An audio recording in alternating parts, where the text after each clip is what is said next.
आला हजरत का फतवा है कि जुम्मे की दूसरी अजान जो है ना वो खतीब के सामने खड़े होकर नहीं देनी चाहिए, बाहर दरवाजे पे देनी चाहिए। आला हजरत रहमतुल्लाह अलैह ना जबलपुर चले गए, सफर था वहां, आपके दो खुलफा थे, बाप बेटा मौलाना अब्दुल सलाम भी खलीफा थे, मुफ्ती बुरहानुल हक उनके बेटे वो भी खलीफा थे। फाज़िल बरेलवी जब वहां पहुंचे ना, आलिम वो नहीं होता कि जो बात लच्छेदार तकरीर करके तो गुजर जाए। आलिम वो होता है जिसको बात करनी भी आती हो और जहन में उतारनी भी आती हो। वो शख्स है जो पुख्ता इल्म रखता हो, उसे पता हो कि किस हिकमत के साथ लोगों को बात समझानी है। कल्लिमुन्नास अला क़द्रि उक़ूलिहिम, अगरचे मुदर्रिसीन की भी बड़ी बात है, लेकिन ठहर ठहर कर तरीके से प्यार से हमारे बुजुर्ग समझाते थे। आला हजरत से वहां किसी ने पूछा जी जुमे की दूसरी अजान कहां पढ़नी चाहिए, तो आला हजरत फरमाने लगे बाहर पढ़नी चाहिए। आपने वो फतवा दे दिया, वहां जनाब लड़ाई शुरू हो गई। वहां लोगों ने कह दिया जनाब हमारे यहाँ 40 साल से हो रही है, किसी ने कहा 35 साल से। आला हजरत फरमाने लगे दीन तजर्बे से नहीं आता, दीन इल्म से आता है।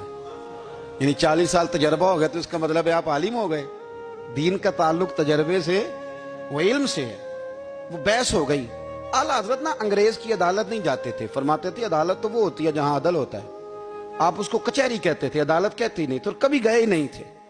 उन्होंने मुकदमा करा दिया आला हजरत पे, पर्चा कटवा दिया जी मौलाना ने फसाद करा दिया। अब वो जज मुसलमान था, उसने रीड कर लिया। वो जो नायब कासद नहीं, वो अदरी जिसको कहते हैं आवाजें देता है, फलां बिन फलां हाजिर हो, वो आला हजरत का मुरीद था। आपने उसे बुला के ना तो सारी बात समझा दी, वो समझ गया करना क्या है।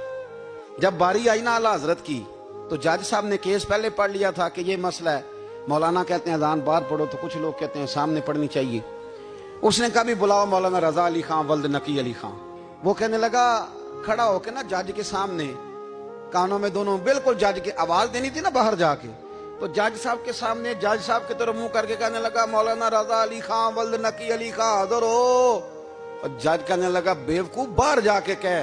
कहने लगे यही तो मेरे पीर कहते हैं, यही तो वो फरमाते हैं कि खतीब तो आया बैठा जुमा पढ़ाने, वो तो आया हुआ है, बाहर जाके कहे जो नहीं आए उन्हें भी पता चल जाए कि जुमा पढ़ना है, यही तो वो कहते हैं।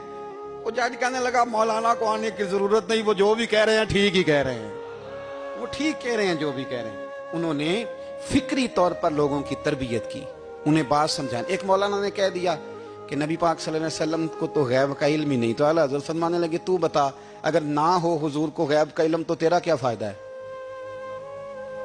सोचने की बात है ना भाई, कोई इख्तलाफ नहीं, लेकिन किसी का क्या नुकसान है अगर अल्लाह अपने नबी को गैब के खजानों की चाबियां दे, है किसी का नुकसान।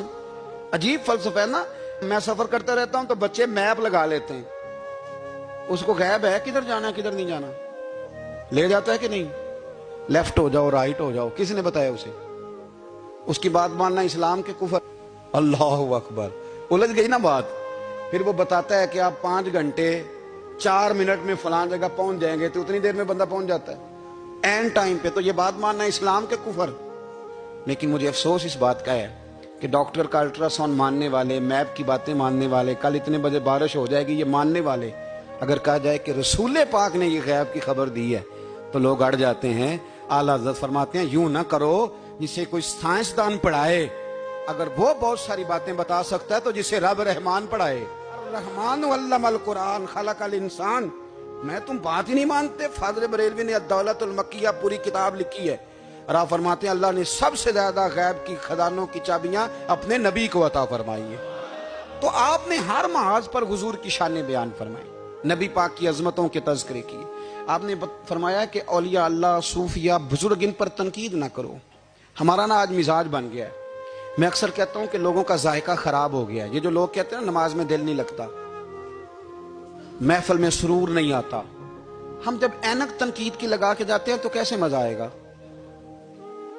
जब हम सामने वाले को अच्छा ही नहीं समझ रहे, सबसे अच्छे हम खुद हैं। मैं अक्सर कहा करता हूं कि जब तक हम थोड़ा सा नीचे बैठ के ऊपर नहीं ना देखते, बंदे हमें बड़े नजर नहीं आएंगे, छोटे छोटे नजर आएंगे। हम हमेशा ऊपर खड़े होकर नीचे देखते हैं। मेहरबानी फरमाएं। बड़ी शानदार बात लिखी आला हज़रत बरेलवी ने मलफूजात शरीफ में।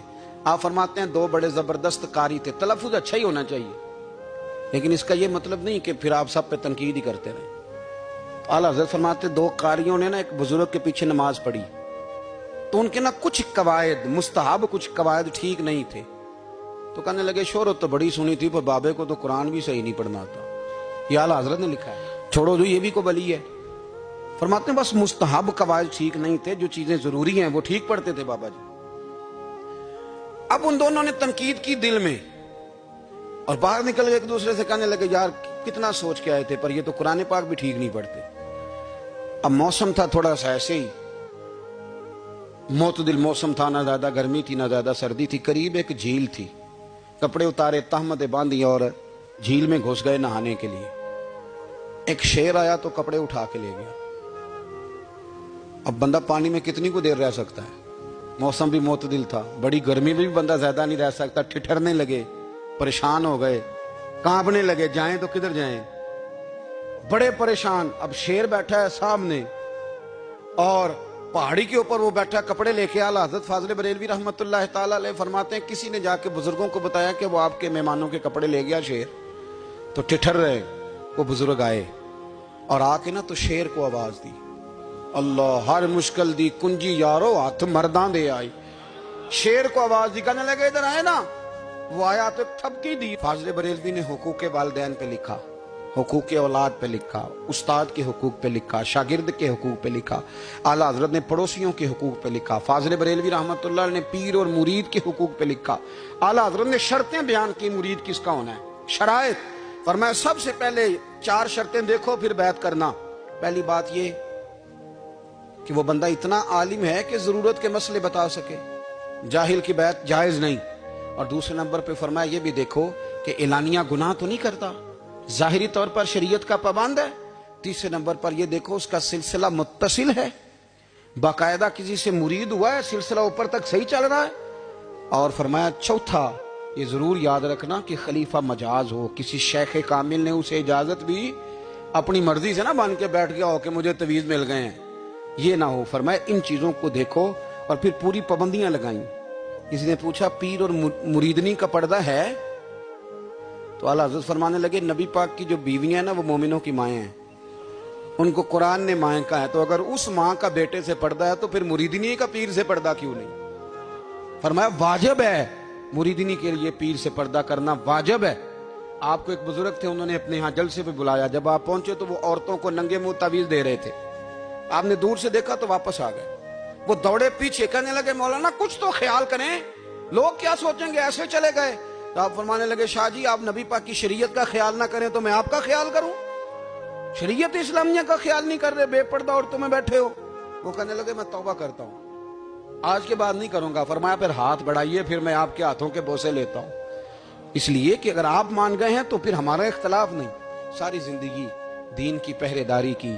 اعلیٰ حضرت رحمت اللہ علیہ نے آج سے 150 سال پہلے کہا تھا مسلمان اپنے بینک قائم کریں, اپنا سرمایہ. ایک جو باتیں آج کر رہے ہیں نا آپ کے لوگ دانشور, وہ 125 سال پہلے کہا تھا کہ اپنے بینک بناؤ, آپس میں مسلمان تجارت کریں. فرمایا اپنا پیسہ ایک دوسرے پر خرچ کرو, غریبوں کو وظائف دو, وہ سارے طریقے اپناؤ جو صحابہ نے اور محبوب کریم نے ہمیں عطا فرمائے. مسلمانوں کی فلاح پر انہوں نے بڑا کام کیا. وہ زمانہ اقبال پہلے کہا کرتے تھے سارے جہاں سے اچھا ہندوستان ہمارا, پھر اللہ نے توفیق دی تو کہنے لگے نہیں خاص ہے ترکیب میں قوم رسول ہاشمی. اعلیٰ حضرت اسی زمانے سے کہہ رہے تھے نہیں بھائی جو مصطفیٰ کے غلام ہیں ان کا منصب اور معیار الگ ہے. بڑی محبت سے زندگی گزاری, اللہ سے بڑا ڈرتے تھے. سید ایوب علی رضوی صاحب آپ کے خلیفہ ہیں. وہ کہتے ہیں ایک چھوٹا سا بچہ صبح صبح آ گیا, کہنے لگا حضور آپ کی کل دعوت کرنی, آ جائیں گے؟ آپ نے فرمایا آ جاؤں گا. کہنے لگا میں یتیم ہوں, باپ میرا فوت ہو گیا اور میرا بڑے دل کرتا ہے آپ سے محبت ہو گئی. فرمایا کب آؤں؟ اس نے کہا کل آ جانا. کیا کھلاؤ گے؟ تو چنے کی دال اس نے جھولی میں ڈالی. کہنے لگا حضور میں لے آیا ہوں, رات کو بھگاؤں گا, کل آپ کو کھلاؤں گا. آپ بیمار رہتے تھے, دوپہر کو سوجی کے بسکٹ کھایا کرتے تھے. سید صاحب کہتے ہیں جب وہ جانے لگا تو اعلیٰ حضرت فرمانے لگے اگر اجازت دو تو ایک بندہ ساتھ لے آؤں. کہنے لگا لے آؤ. فرماتے ہیں اس کے گھر گئے تو اندر بیٹھنے کی جگہ بھی نہیں تھی. 1000 کتاب کے مصنف, لاکھوں کروڑوں مریدوں کے پیر, امت مسلمہ کتنے بڑے لیڈر. کہتے ہیں اس نے نا باہر گلی کے باہر دروازے کے باہر چٹائی بچھا دی. کہنے لگا حضور اندر جگہ نہیں ہے, میری اماں ہے اور آپ عورتوں سے بڑا پردہ کرتے ہیں. اعلیٰ حضرت باہر بیٹھ گئے زمین پہ. اس کو کہتے ہیں لاجپال پیر.